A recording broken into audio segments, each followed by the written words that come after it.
Alors, durant cette vidéo, nous allons aborder les sujets de vulnérabilité, d'aménagement du territoire et finalement d'atouts et de contraintes.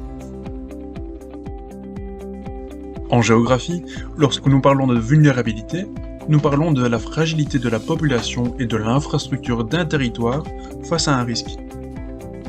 La vulnérabilité exprime donc le niveau d'effet prévisible d'un risque sur les enjeux d'un territoire concerné.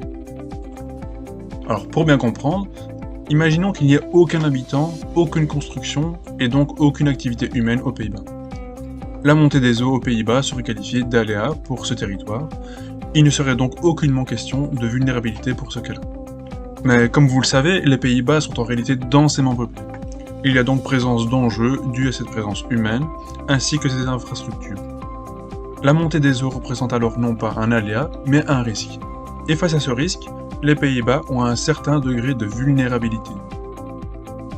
Cependant, face à un risque équivalent, cette vulnérabilité peut être tout à fait différente d'un territoire à un autre. Comme nous l'avons vu avec le cas des Pays-Bas, les aménagements mis en place avec le plan Delta ont réussi à prémunir le pays face à la montée des eaux jusqu'à présent. La vulnérabilité des Pays-Bas face à la montée des eaux s'est donc vue diminuer grâce à la mise en place des aménagements. Alors, pour bien comprendre la notion de vulnérabilité, comparons le cas des Pays-Bas avec un autre territoire menacé par la montée des eaux, avec le cas de Bombay en Inde.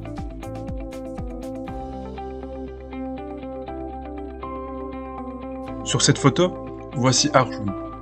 Assise sur le balcon de la maison que sa famille occupe depuis près de 50 ans, elle est confrontée à la montée des eaux qui la menace de plus en plus, elle et sa famille. Elle a d'ailleurs lu dans les journaux que si rien n'était fait, sa ville devrait disparaître sous les eaux d'ici 2050. Un peu plus loin, sur les côtes de Bombay, les habitants ont décidé de dresser un aménagement en construisant de petits murs. En vain, ceux-ci n'ont pas résisté aux vagues et ont été détruits. Nous comprenons donc que les deux pays, les Pays-Bas et l'Inde, sont vulnérables face à la montée des eaux, de par leur position sur les côtes. Mais cette vulnérabilité est variable car les Pays-Bas sont réputés pour la qualité de leurs aménagements destinés à la montée des eaux, contrairement à Bombay en Inde. Mais alors, pourquoi des hommes s'installent dans des zones dites vulnérables ?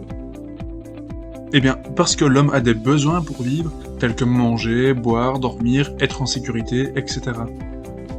Et même si le territoire des Pays-Bas comporte ce qu'on appelle des contraintes, c'est-à-dire des désavantages de s'y installer, eh bien il comporte également des atouts pour répondre aux besoins de l'homme. Et le territoire des Pays-Bas a de nombreux atouts qui augmentent l'intérêt de s'y installer. Pour en citer quelques-uns, les Pays-Bas ont comme avantage et donc comme atout de territoire une grande fertilité des sols pour pouvoir cultiver, une zone de pêche stratégique ou encore un développement touristique important. On comprend mieux maintenant pourquoi des hommes peuvent choisir de s'installer dans un territoire à risque.